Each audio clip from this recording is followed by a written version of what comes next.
People have been asking me, hey Lisa, we have municipal elections coming up. Who do I vote for? The answer is simple. I can't tell you. But I can tell you how to find out. Now, if you're watching me on here, clearly you have access to the internets.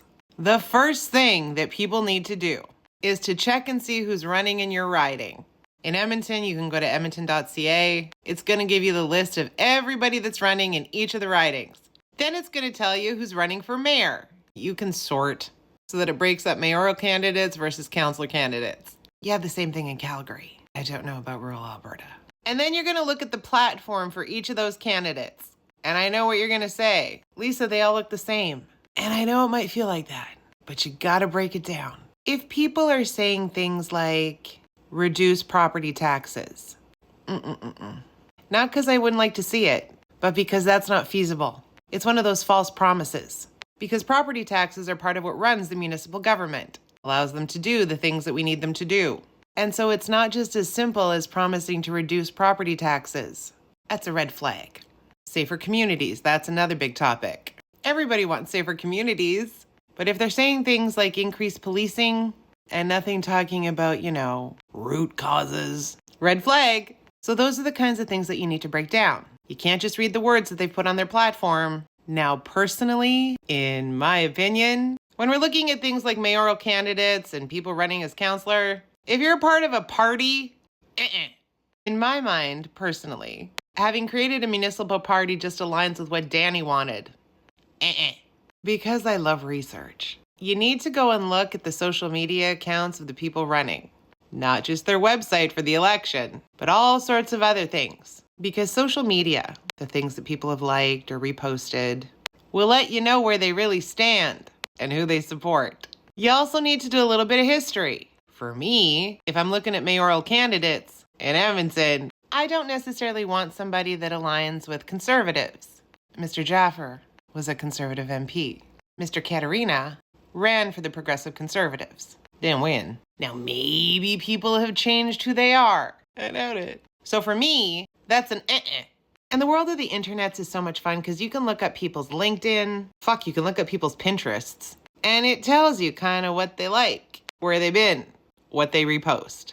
It also tells you a lot about them. Yeah, you may have to scroll a little bit. But when I look up people like, I don't know, Jennifer Rice, this pops up. For me, if I was in that area, And not to leave my Calgary peeps out, you can also go and see who's running for mayor and councillor. People like Larry Heather, and also people like Sonia Sharp. When I looked up Larry Heather, the Christian Heritage Party of Canada. His website looks like something from MySpace. And when I look up Sonia Sharp, who's running under a party, and see that the Calgary Police Association has backed her and her party, this is her party, followed by Danny. And I know it's going to be a lot of work, but it's worth putting the work in to know who you're really voting for. Same goes for school boards. You need to look up the people. Their social media, what kind of work they do. You can even look to see if they've donated to the UCP. Because we don't want provincial politics fucking up our municipal politics any more than it already is.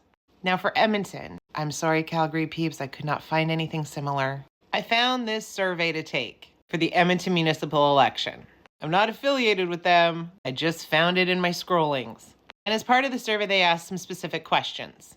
It's really important for you to understand the questions, break down the questions, and then answer based on what you feel is most important. It's not the easiest way to do it, because sometimes the questions are a little bit confusing. But I went into that survey having a general understanding of who I was going to vote for, both as mayor and for my city councillor. And I will say, those were my top two results.